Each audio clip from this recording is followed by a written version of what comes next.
우리는 계속해서 우리가 복음을 이해하라, 복음을 체험해라, 복음을 누려라 우리가 강조합니다. 오직 복음, 오직 그리스도를 우리가 말합니다. 그러나 하나님의 절대 목표는 전도와 선교입니다. 예수님께서 마지막에 주셨던 메시지도 너희는 가서 모든 족속으로 제자를 삼으라고 온 천하에 다니며 만민에게 복음을 전가하라고 땅끝까지 이르러서 내 정인이 되리라고 우리에게 약속해 주셨습니다. 하나님의 절대 목표는 전도와 선교입니다.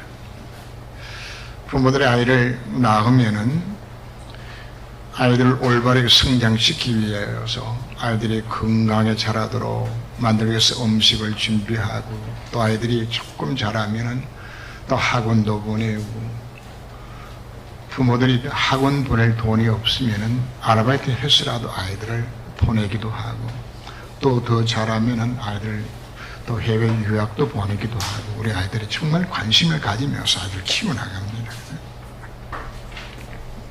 그럼 왜 이렇게 자녀들에게 관심을 갖고 키우는 것인가?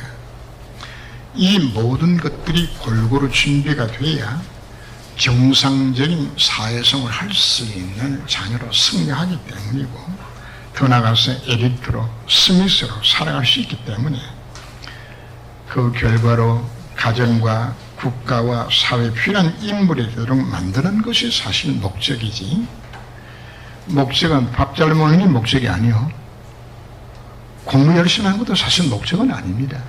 그날 훌륭한 사람은 남들이 하나의 과정이죠. 그죠? 교회에서 복음을 강조하고 구원의 길을 걸어라, 사문을 해라, 하는 말씀을 묵상해라, 여기를 암송해라. 왜 강조할까요? 하나님의 사람으로 온전케 만들어서 이 땅에 하늘이 임하는 곳에 그 인생의 쓰임받게 만들기 위한 하나님의 목적 때문에 하는 것이지 사실 여들 암송의 목적은 아닙니다. 성령 충만도 어떤 의미에서는 신앙생활은 목적이 아닙니다. 성령 충만 받아서 뭐하라고 성령 충만 받는 겁니까? 복음의 정인들하고 우리가 성령 충만을 우리가 강조하는 것입니다. 사도행 1장 8절 말씀에서 오직 성령에게 임하시면 너희가 권능을 받아서 땅끝까지 이르러서 내 정인이 되도록 만들어서 성령 충만인 것이지 성령 충만의 목적도 전도 때문에 성령 충만입니다. 또 가끔 우리가 사랑을 강조하고 봉사를 강조하기도 합니다. 그러나 사랑하는 것은 목적은 아닙니다. 사랑도 하나의 은사입니다. 가장 큰 은사를 삼으라고 그랬죠. 은사의 목적은 어디 있나요? 오직 한 가지입니다. 복음 전가도록 만들기 위하여서 은사가 다 필요한 부분입니다. 그래서 방언은사가 왜 꼴찌은사인 것인가? 본인 개인의 신앙에는 유익이 되지만 전도에 전혀 유익이 안 되기 때문에 방언을 꼴찌은사로 이야기하는 겁니다. 은사의 목적이 어디 있다고요? 전도입니다. 여러분 주신 모든 달란트의 목적이 어디 있는 겁니까? 전도입니다. 가정에 아이들이 태어나면은 온 식구들이 기뻐하고 즐거워합니다. 그러나 이 아이가 태어나서 1살이 지나고 2살, 3살, 10살이 되었는데도 여전히 처신을 빨고 오줌 싸고 똥 싸고 앉았으면은 이건 완전히 예물단지입니다. 엄마가 그 아이를 기저귀 채워줘야 되고 밥도 먹여줘야 되고 이거 보통 승하신 것이 아니에요. 영적으로도 마찬가지입니다. 제가 기저귀 채워줘야 될 사람들도 있어요. 신앙생활 10년, 20년, 30년이 했는데도 밥을 또 먹여줘야 돼요. 기저귀 제가 갈아줘야 되진다고요. 그건 교회도 근심이고 하나님 앞에도 근심되는 사람이 되고 많은 겁니다. 믿음의 결론은 영혼 구원입니다. 성경 왜 기록했나요? 예수가 그러심을 믿어서 생명 얻게 하기 위해서 성경 기록했어요. 하나님이 세상을 이처럼 살아가서 복생 왜 주셨습니까? 예수 믿고 구원받고서 이 복음 전하라고. 하나님의 절대 명령은 바로 우리가 복음 전가는 증인되는 겁니다. 왜 인생 가운데 왜 참 응답은 오지 않는 것입니까? 왜 기도 응답이 제대로 되지 않는 것입니까? 하나님의 절대 목표인 전도와 선교에 사실 내가 별로 관심이 없으면 하나님도 내 인생 응답하는데 하나님께서 인색하시게 돼요. 즐거운 마음으로 여러분들이 기도를 응답을 사실은 안 하시는 겁니다. 하나님의 선하시고 기뻐하시고 온전한 뜻이 무엇인지를 분별하라고 말씀했는데 뭐 하는 기뻐하시는 뜻입니까? 전도와 선교입니다. 하나님이 주신 최고의 선물은 바로 전도와 선교입니다. 하나님은 당신의 목표를 달성하기 위하여서 우리를 VVIP로 우리를 부르셨습니다. 누가 VIP인지 압니까? 전도 제자만이 VIP입니다. 하나님이 구원 역사 중심으로 모든 세상을 움직여 갑니다. 그래서 하나님은 전도자 중심으로 모든 역사를 움직여 나갑니다. 내가 전도에 관심이 없다? 하나님 앞에서 사실 별로 기중의 열매를 받지 못해요. 나의 기쁜 멸류관에 사랑하는 자들아 이와 같이 주 안에서 서라고 우리가 첫 번째 말씀합니다. 바울 서신의 목적은 전도와 선교 때문에 전도 제자를 양육하기 위해서 기록한 것이 서신서입니다. 그래서 이걸 위해서 각 교회 전도자들에게 보낸 서신이거든요. 근데 만약에 우리가 바울 서신이나 성경을 우리가 설교를 하게 되었을 때에 전도란 관점으로 성경을 보지 않고 우리가 설교를 하게 되지면은 사실은 성경 기록 목적하고는 틀린 설교를 하게 되죠. 방향이 안 맞는 설교를 하게 되는 겁니다. 왜요? 모든 성경 기록 목적이 어디 있기 때문에 복음 누리며 전도자 만드는 게 성경 기록의 목적입니다. 자연스럽게 설교 내용이 윤리 도덕을 강조하고 정의 열심을 강조하고 사랑을 강조하고 율법적인 설교를 흐르는 것은 우리가 이것이 필요 없다고 이야기하는 것이 아닙니다. 성경을 물은 못 보기 때문에 복음과 전도론을 보지 않기 때문에 다른 해석들이 나오게 되지는 겁니다. 말로는 복음 하지만 사실은 하나님하고는 방향이 안 맞는 거거든요. 디모데 2장 1절 말씀에서 내 아들아 하거든. 그러므로 너는 그리스도 예수 안에 은혜 속에서 강하고 합니다. 왜 강단에서 복음 메시지를 계속 강조하는 것인가? 복음 강조가 사실 목적은 아닙니다. 복음 듣고서 뭐하는 이야기입니까? 내용 힘을 얻어야 내가 정말 복음 체험을 누림으로 인하여서 복음 안에 모든 답이 다 더럽구나 깨달아지게 만들어서 복음 강조하는 것이지 복음 강조가 목적은 아닙니다. 목적은 어디 있는 겁니까? 이 땅에 하나님 나라 임하게 만드는 전도와 선교가 우리의 참 목적이 되어지는 겁니다. 그래서 신앙생활의 두 번째는 디모데후서 2장 2절 말씀에서도 네가 많은 정인 앞에서 내가 들은 바를 충성된 사람들에게 부탁하라. 그들이 또 다른 사람을 가르칠 수 있으리라고. 전도 제자를 키워서 이걸로 하여금 복음 전하게 만들어라. 불신자들에게 복음 전해서 예수께 만들고 신자들에게 이 메시지를 전하여서 신자로 하여금 전부 전도 제자 만들어라. 그게 성경 기록한 목적이 여기 있는 겁니다. 뭐냐면 힘을 얻어서 이 힘 얻어서 첫째 뭐 하라고요? 불신자에게 복음 전하고 두 번째 목사의 할 일이 뭐가 할 일입니까? 성도들이 복음 누리게 만들어서 복음이 증인되게 만드는 것이 목사의 최고의 할 일입니다.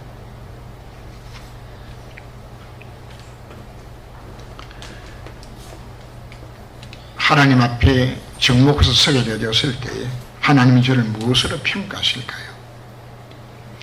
그 기준이 바로 하나님 기뻐하시는 얼마나 기뻐하시는 전도 제자를 내가 얼마나 세웠냐 여기 있는 겁니다. 그래서 오늘 읽은 본문을 보면은 사장 1절 말씀에서 그러므로 나의 사랑하고 사모하는 형제들 나의 기쁨이요 면류관을 사랑하는 자들아. 전도 제자가 바울의 면류관입니다. 자들아 이와 같이 주 안에서 말하고 서라고. 복음 전한 전도 제자로 세워져라고 말하는 겁니다. 설교의 목적 자체가 다른 데 있는 게 아닙니다. 복음 누려서 정인되게 만드는 것이 설교의 목적입니다. 교회를 양하는 목적이 여기 있는 겁니다. 500 시간에 계속적으로 구원의 길에 대한 부분을 여러분들에게 말씀을 쭉 드려왔습니다. 왜 전했을까요? 나 자신이 먼저 복음 누리고 그 복음 들고 나가서 말하고 전도 제자하라고. 근데 매수에 실컷 듣고서 난 전도 제자하고 전혀 상관이 없는 내 머릿속에 관심이 없어요. 하나님도 그 인생에 별로 관심 안 가져요. 하나님이 0.1초만 여러분들이 인생의 눈빛만 향하여도 여러분 인생은 다 끝나는 겁니다. 그걸 우리 안 하고 살고 있잖아요. 그러고 우리 응답이 안 된다고 우리 아우성치죠. 왜? 그렇게라도 안 되게 만들이 하나님 찾잖아요. 오늘 우리가 생각을 바꿔야 되는 겁니다. 오확신 오예배 시간에 계속했습니다. 오확신의 목적이 뭡니까? 내 자신이 이 확신 속에서 복음 전하라. 10가지 신앙의 발판의 목적이 어디 있습니까? 이 발판에 서서 복음이 정인도라고. 왜 정신갑자기 뭐라고 이야기합니까? 구원의 투를 쓰고 의의 흉배를 붙이고 진리 허리를 띠고. 왜? 평안의 예배 신발을 왜 신으라고요? 복음 들고 영적 싸움을 싸우라. 신앙생활의 최종 목적 자체는 하나님과 이 땅에 임하는 복음의 정인되도록 만드는 것이 신앙의 참 목적이 여기 있는 것입니다. 왜 우리 성령 충만 받아야 합니까? 정인되게 하기 위하여서. 근데 우리는 정인에는 관심이 없이 그냥 살아갑니다.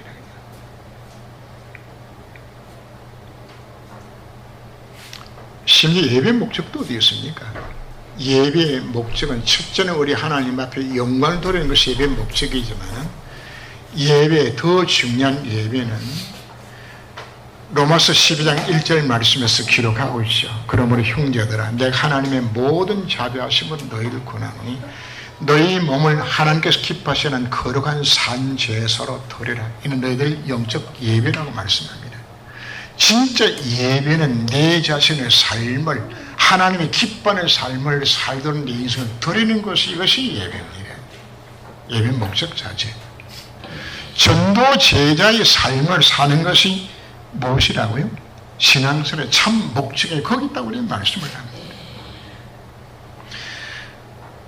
두 번째는 내가 권하노니 주 안에서 같은 마음을 품으라고 말을 하는데 바울이 빌립보 교회를 편지를 보내면서 오늘 2절 말씀 보면 내가 유아리를 권하고 순교를 권하노니 주 안에서 같은 마음을 품으라 이야기합니다.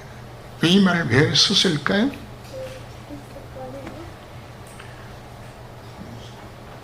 빌립보 교회에 두 사람의 지도자가 여자 지도자입니다. 하나는 요디아, 루디아입니다. 순독의 두 사람인데 이 둘이 사사건건 서로 간에 알력 다툼을 하네. 하나 되지 못하는 거죠. 그래서 우리는 교회 안에서 뭐라고 이야기합니까? 같은 마음을 품어서 하나를 이루라고 말씀하는 겁니다. 복음을 누리고 복음 증인되지 못하도록 막는 사단의 제1 전략 자체는 복음을 모르게 하는 겁니다.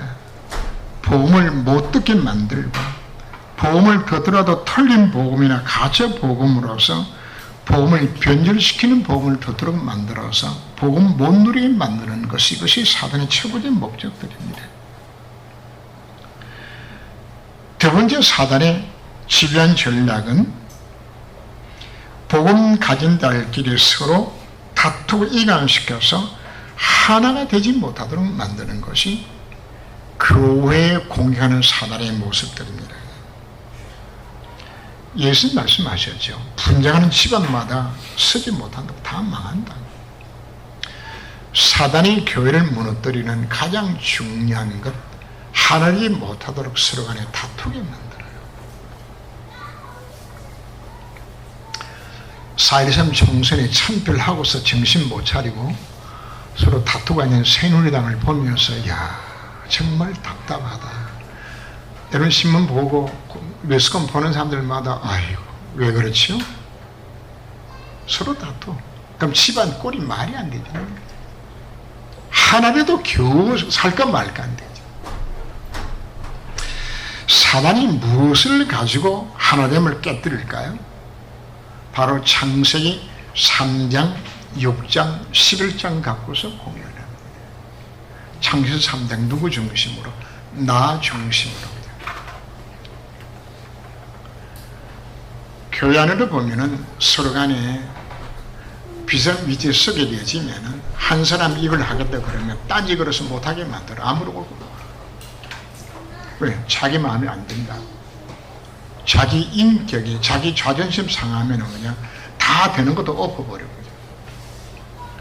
이건 우리가 교회에 이건 완전히 마귀 노릇을 하는 겁니다. 하나됨을 깨달지 말아야 합니다. 두 번째는 돈 문제입니다. 물질 문제거든요. 그 돈 몇 푼 안 되는 것 때문에 자기 돈 내기 싫어가지고 마땅히 그 해야 할 일도 그다 못하도록 막아버려요. 왜? 자기 돈 들어간다고.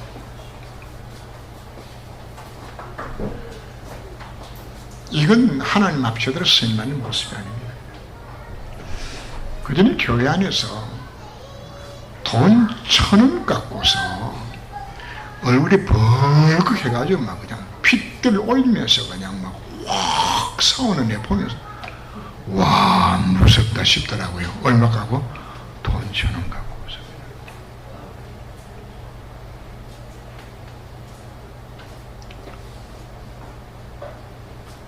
결국은 하나님이 못하도록 막는 것이 전부 자기 유익에 돈 때문에 손해나지도 이유값없이 하고 하는 거거든요. 세 번째 뭡니까? 창세기 11장에 뭐가 나오죠? 명예, 성공 전부 여기에 걸려지게 되어지면은 자리 다툼하고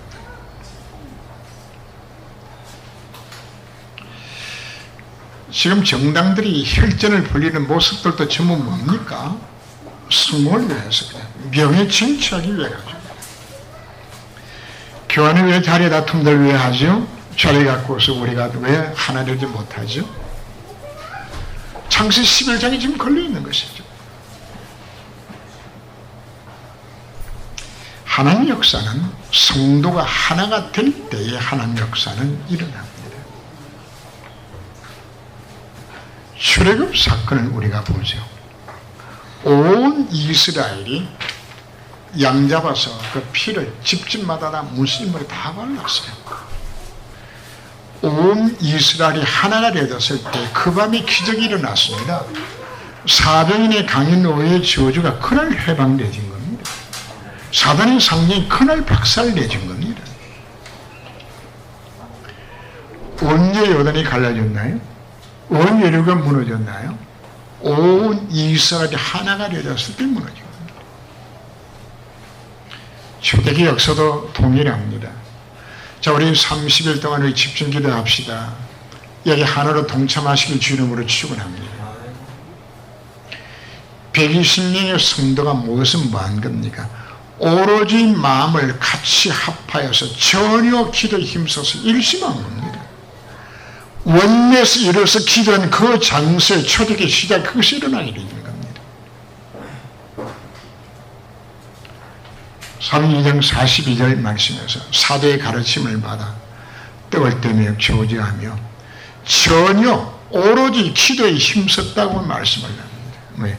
강단의 맷을 붙들고서 뭐가 되었다는 이야기입니까? 원내스가 되어서 기도했다고 말씀을 하는 겁니다. 2장 46절 말씀하는 날마다 마음을 같이하여 성전의 모기를 힘쓰고 주께서 구원받은 사람을 날마다 더하게 하시니라. 뭐하라고요? 날마다 마음을 같이하여 성전의 모기를 힘쓰고 뭐하라고요? 하나님께서 열심히 모이라고 이야기하는 겁니다. 반대로 사단은 하나님을 깨뜨려서 공동체를 위기로 몰아갑니다. 민수기 12장을 보면은 모세가 부인이 죽었어요. 그래서 쿠스 여자를 시아에서 아내를 삼는 사건을 두고서 왜 이스라엘 백성이 있는데 왜 쿠스를 데려왔냐고 이것 갖고서 미리암이 시비를 걸죠. 하나님을 깨뜨린 사건이 되었을 때 하나님은 미리암을 문둥병에 들게 만들었어요. 민수기 14장 13장 사건을 우리가 기억하죠. 12명의 정탐군이 가나안 땅을 정탐하고 돌아와서 10명의 악평을 합니다. 이 악평 때문에 온 이스라엘이 전부 울며 새롭게 장관을 정해서 우리가 애굽으로 돌아가죠. 하나님은 어떻게 하셨죠? 하나됨을 깨뜨렸던 10명 그걸 다 죽였어요. 하나는 뭘 가장 싫어한다고요? 하나됨 깨뜨리는 거죠. 민수기 16장을 보면은 고라와 다단과 아비람의 무리들이 250명을 규합해서 모세 아론을 대적을 합니다. 야, 너희들만 레위 지파냐? 너희들만 하나님 앞에 나갈 수 있냐? 너희들이 어떻게 우리가 왕노를 하려고 하느냐? 사실 하나님 250명 다 죽였습니다. 뭘 깨뜨리기 때문에? 하나됨을 깨뜨렸기 때문에.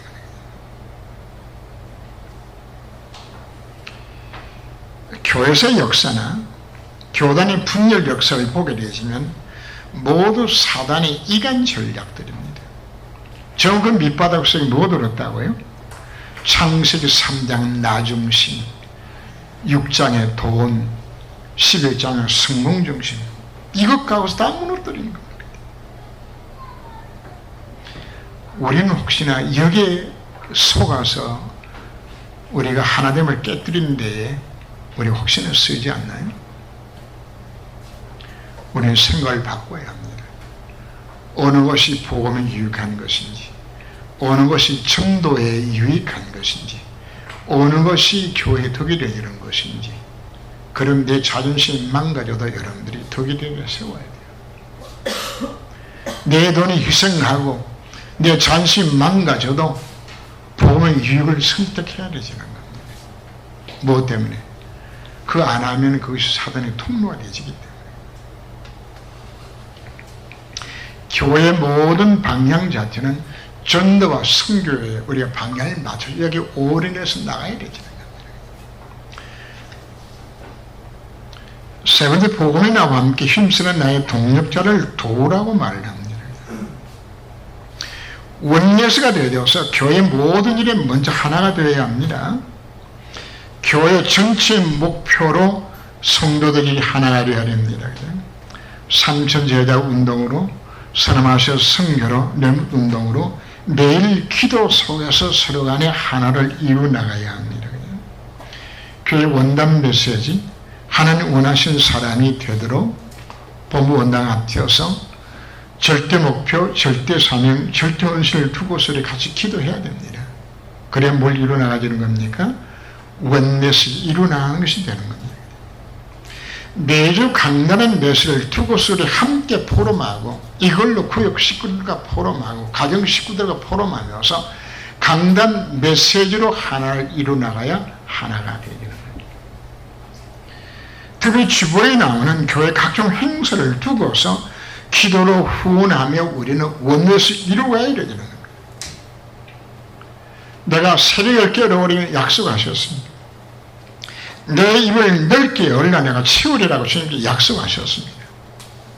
매일 기도 시간에 함께 기도하시게 되었을 때에 하나님이 원내스가 되었을 때 하나님의 기도 역사가 임하게 되는 겁니다. 교회 이전 건축을 두고서 우리가 위하여서 원내스가 돼서 기도할 때 하나님 기적이 일어납니다. 여러분, 여러분들이 매일 이걸 두고 기도하셔야 됩니다. 그게 원내스의 첫 번째 길입니다. 광야에서 성막을 만들 때도 원내스가 돼서 성막을 만들었어요. 성전 건축할 때도 원내스가 돼서 성전 건축했어요. 수렵바벨 성전을 지을 때도 원내스가 세워졌어요. 온 교회가 하나가 될 때 하나님의 기도 역사가 이때 일어나는 겁니다.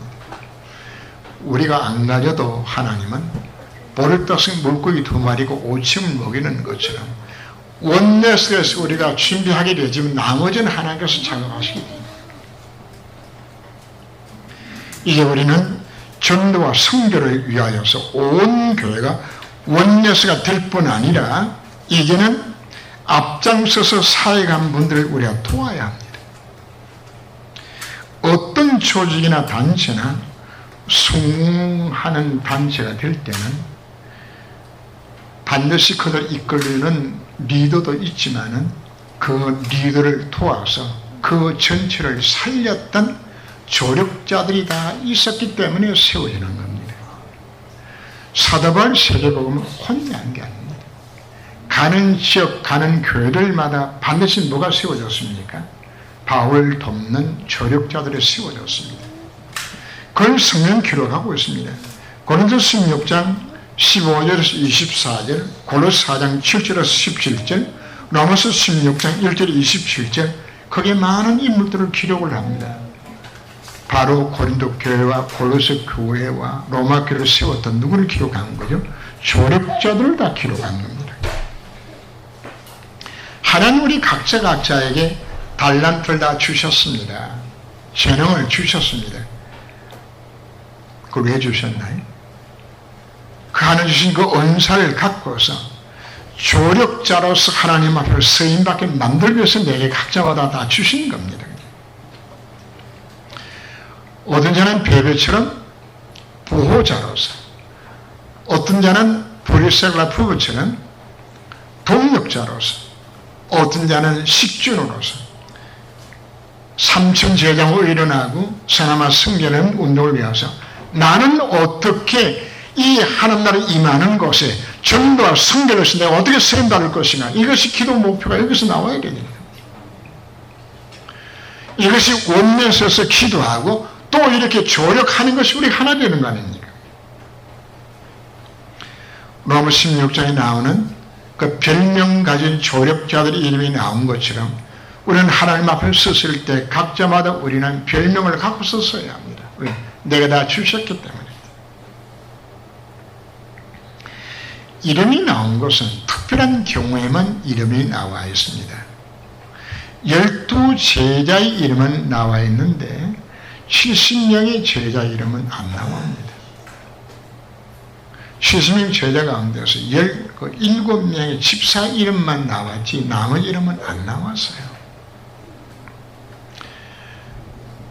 안디옥교를 세웠던 중요한 인물들의 이름 성경 전혀 기록하지 않습니다. 사도같이 훈련을 받고 사도같이 전도 현장에 사역을 하였지만은 승리 이들의 이름을 기록하지 않습니다. 바로 이 제자를 우리가 70인 제자라고 이야기합니다. 교회는 사도 제자가 있고 70인 제자가 있습니다. 목회자가 주로 사도 제자석에 속한다면은 장로나 권사님들이나 평신도 제자들은 바로 70인 제자석에 들어갑니다. 이 70인 제자는 이름도 없이 빛도 없이 우리가 헌신한 자들을 이야기를 하는 겁니다. 각 나라들마다 전쟁 치른 나라들에게는 뭐가 있는 것이냐면 무명 용사의 비라는 것이 있죠. 무명 용사의. 실제로는 그 나라의 군사령관이 전쟁 승리한 게 아닙니다. 누가 전쟁을 승리하게 이끌었나요? 무명용사들입니다. 그들이 피 흘리면서 나를 세우고 전쟁 승리하듯 그들이 만든 겁니다. 저는 하나님 앞에 기도하면서 그런 생각을 갖습니다. 목회자가 받는 상급보다도 이름도 없이 빛도 없이 무명용사로서 복음을 위해서 조력하는 이분들의 상급이 훨씬 더 크겠구나. 난 그런 생각을 갖습니다. 우리나라에 우리의 선교사에 들어와서 참 많은 일들을 하셨습니다. 그들의 이름은 지금 다 기록되어 남아 있습니다. 그러나 실제로 방방곡곡 다니면서 복음 전하는 사람들은 선교사들이 아닙니다. 그 보부상처럼 통에다가 책을 담아서 골짜기 다닌 사람들이 있어서 그 사람 우리가 권서인이라고 이야기를 합니다. 그래서 이분들이 이제 마을에 가면은 뭐 그때 뭐 전기가 들어오는 것도 아니고 그냥 매스컴이 있는 것도 아니고 아무것도 없으니까 시골 동네 그냥 밤되면 장막강산이고 얼마나 심심하겠어요. 그냥. 그런데 걸리는 사람들이 옛날 그 책을 한두 홍길동전이나 뭐 정홍현전이나 이런 책들을 이제 갖고 오게 되지만 그걸로 이제 거라는 사람이 항상 읽으면은 다들 그것 듣고서 이제 다 함께 즐기고 그 옛날 시대 그리 했거든요. 이렇게 골목 그 산골 다니면서 책을 울렁매고서 가서 책 파는 사람이 그 권서인들인데 그 권서인 중에 몇이가 복음을 받았어요. 그래서 가서 책 팔러 가서 산골에 들어갔으니까 따뜻한 방에 앉아가지고 그 가서 뭐 하는 것인가? 성경 주면서 거기서 복음 전하는 것입니다. 저는 그 동해 산골이나 들어가서 그 교회가 세우는 걸 보면서 세상 여기도 교회 세워줬겠냐. 길도 없는 산골입니다. 교회 세워주세요. 어디서 시작한지 압니까? 이 권세들이 가서 일하는 것이다. 오늘 우리 해야 될 것은 화려하게 우리가 스포트라이트를 받으면서 우리 전도하는 것은 전도가 아닙니다. 이름도 없이 빛도 없이 아무도 알아주지 않아도 그들이 가는 발걸음들마다 그것이 복된 발걸음이 되어서 우리 민족 복음의 그들이 쓰임받았잖아요. 이제 우리 해야 될 정말 일이 있다 그러면은 남이 알아주든 알아주지 않든 조용하게 이 복음 전할 수 있는. 그래서 우리는 하나님의 절대 목표를 이루기 위하여서 첫째 우리는 뭐 해야 되는 겁니까? 주 안에서 우리가 든든하게 내가 먼저 서야 합니다. 그리고 두 번째 뭐 하자고요? 교회가 원내스가 되어져야 합니다. 세 번째 우리가 뭐 하자고요? 조력자로서 뿐만 아니라 이제는 우리가 나가서 이 복음 전하는 것을 우리가 갖고 있는 것 갖고서 우리 하나를 해서 우리가 전해야 되는 겁니다. 오늘 제목이 나의 삶의 이유와 목적이 무엇인가? 우리가 무엇 때문에 삽니까? 내 인생의 참 목적이 정말 어디에 있는 것입니까? 오늘 여러분들의 마음이 바꿔져야 합니다. 그래, 내 인생의 참 목적은 바로 하나님 나라 이 땅에 임하는 전도와 성경 내 인생의 참 목적을 두어야 됩니다. 이 결단하시길 주 이름으로 축원합니다. 이 결단하고 방향 맞추는 그때부터 하나님의 역사 시작하게 될 것입니다. 이 말씀으로 여러분 마음에 새겨지는 귀중한 시간 되시길 주 이름으로 축원합니다. 기도합니다. 주님. 하나님의 절대 목표가 무엇입니까? 하나님 나라를 이 땅에 임하게 만드는 전도와 선교입니다. 이를 위해서 나는 무엇을 해야 될 것인지 절대 사명을 깨닫게 하시고 이를 절대 원신할 수 있는 인생 대회까지 하나님이 간섭하여 주옵소서. 이를 위해서 내가 먼저 복음 누리며 주 안에서 든든하게 내가 서야 합니다. 그리고 교회하는 모든 일들을 우리가 원내서 이루는 것을 내가 앞장서야 합니다. 그리고는 앞장서서 전달하는 사람을 내가 도와서 조력자의 모습으로 바울 도운 것처럼 저들이 이제 교회를 돕고 변명을 가졌던 로마 16장의 인물들처럼 하나님 앞에 조력자로서 무엇을 써야만 인생대회까지 70인 제자로서 이름도 없이 빛도 없이 이 부분 때문에 쓰임받는 인생들까지 하나님이 간섭하여 주옵소서. 주 예수로 기도합니다. 아멘.